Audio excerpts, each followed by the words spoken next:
প্রিয় দর্শক বন্ধুরা, উঠে আসছে আপার প্রাইমারি থেকে গুরুত্বপূর্ণ খবর update. Upper primary 2016 recruitment process related যেমন খবর আপডেট থাকছে, তেমনি নতুন আপার টেট ও নিয়োগকে কেন্দ্র করে কোর্টের অর্ডার কপি উঠে আসছে। দুটি বিষয় পারস্পর কিন্তু সম্পর্কিত এবং দুটো বিষয়কে পাশাপাশি রেখে আলোচনা করছি, কারণ আর্জেন্ট ভিত্তিতে কোর্টের অর্ডার কপি চলে এসেছে। বিরাট চাঞ্চল্যকর সংবাদ প্রার্থীদের কাছে।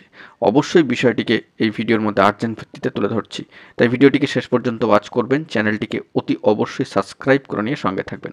আমরা কিন্তু অন স্ক্রিনে কোর্ট অর্ডার কপি রেখে সম্পূর্ণ বিষয়টি আলোচনা করব, কারণ আমাদের আপার প্রাইমারি খবরের মধ্যে কিন্তু ভেরিয়েশন থাকে। ইতিমধ্যেই নানা ধরনের বিভ্রান্তিকর খবর চলে আসছে, সেগুলো থেকে একটু সংযত এবং সাবধান থাকার চেষ্টা করবেন, সচেতন থাকবেন। চলুন সরাসরি অন স্ক্রিনে। বন্ধুরা, আমরা মেন টপিকে চলে এসেছি। অত্যন্ত গুরুত্বপূর্ণ মামলা 12/11/2024 তারিখে দাঁড়িয়ে কিন্তু শুনানি হয়ে গিয়েছে এবং সেই নিরিখে গুরুত্বপূর্ণ কোর্ট অর্ডার কপি কিন্তু চলে এসেছে। এবং লক্ষণীয় বিষয় যে 12/11 যে গুরুত্বপূর্ণ আপার প্রাইমারি নতুন টেট নেওয়ার এবং নিয়োগের ক্ষেত্রে যে গুরুত্বপূর্ণ মামলার শুনানি হলো, সেখান থেকে যে অর্ডার কপি উঠে আসলো, সেখানে কিন্তু পিটিশনারদের বক্তব্য এবং এসএসসির বক্তব্য লিপিবদ্ধ হয়েছে। এবং সেই অর্ডার কপি থেকে যে মূল বিষয়গুলি উঠে এসেছে, তার যাবতীয় সারাংশ বা সারমর্ম এখানে কিন্তু বিস্তারিত আলোচনা করছি। মূলত পিটিশনারদেরও বক্তব্য ছিল এবং এসএসসির পক্ষেরও বক্তব্য ছিল। উভয় পক্ষের বক্তব্য লিপিবদ্ধ হয়েছে এই যে অর্ডার কপি সেখানে। তো সেই দিক থেকে লক্ষ্য করা হচ্ছে যে অর্ডার কপির উল্লেখিত বিষয় হচ্ছে পিটিশনারদের দাবি, যে মূল দাবি ছিল যে West Bengal central school service commission, তার অথরিটি, সেই অথরিটি প্রতি বছর টেট পরীক্ষা নেবে বা তাদেরকে নিতে হবে এনসিটির গাইডলাইন অনুযায়ী, ক্লজ 11 অনুযায়ী। এটাই কিন্তু দাবি যে পিটিশনারদের, যে এনসিটির গাইডলাইনে বলা রয়েছে ক্লজ 11 অনুযায়ী টেট পরীক্ষা প্রতি বছর নিতে হবে। এবং টেট পরীক্ষা শেষ নেওয়া হয়েছিল কার্যত 2015 সালে, তারপর থেকে 9টি বছর কিন্তু অতিক্রান্ত। অতএব পিটিশনারদের বক্তব্য এইটাই যে এসএসসি অথরিটিকে নির্দেশ দেওয়া হোক বা নির্দেশ দেওয়ার প্রয়োজনীয়তা রয়েছে, যাতে করে তারা দ্রুত একটি টেট পরীক্ষা নেন, কারণ 9টি বছর অতিক্রান্ত। 2015 সালের শেষ টেট পরীক্ষা নেওয়া হয়েছিল। অনেক যোগ্য বঞ্চিত প্রার্থী, তারা যোগ্য থাকা সত্ত্বেও কিন্তু, কোয়ালিফিকেশন থাকা সত্ত্বেও তারা কিন্তু নতুন করে টেট পরীক্ষা দিতে পারছে না। এর পাশাপাশি পিটিশনারদের আরও একটি বক্তব্য ছিল যে 2016 সালে আপার প্রাইমারি টেট পরীক্ষার থেকে যে নিয়োগ প্রসিডিওর বর্তমানে চলছে, এটা নিয়ে তাদের কোনো প্রশ্ন নেই, এটার প্রশ্ন তারা তুলছেন না। তাদের বক্তব্য দীর্ঘ 9টি বছর অতিক্রান্ত হওয়ার পরেও এখনও পর্যন্ত কেন নতুন করে টেট নেওয়া হচ্ছে না, সেই সংক্রান্ত বিষয়।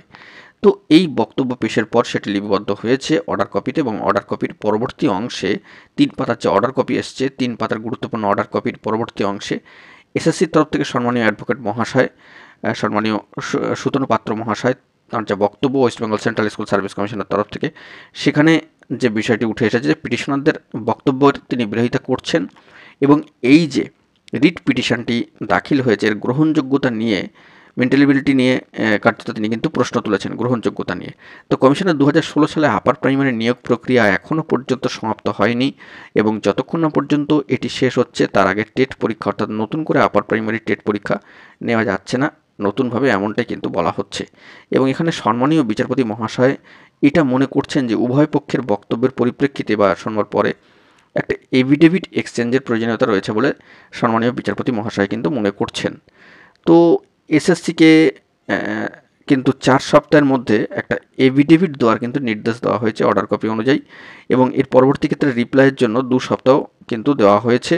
পিটিশনাররা রিপ্লাই দিতে পারবে, অবশ্যই সেটা কিন্তু ক্রিসমাস ভ্যাকেশনের পরেই, বিষয়টি মাথায় রাখতে হবে। এবং এরপর এই মামলার ক্ষেত্রে পার্টিরা কিন্তু দ্রুত শুনানির জন্য, তারা যদি আর্জি জানায় বা শুনানি করাতে চায়, তবে সেটা কিন্তু আবেদন করতেই পারেন, সেটাও কিন্তু বলা হয়েছে।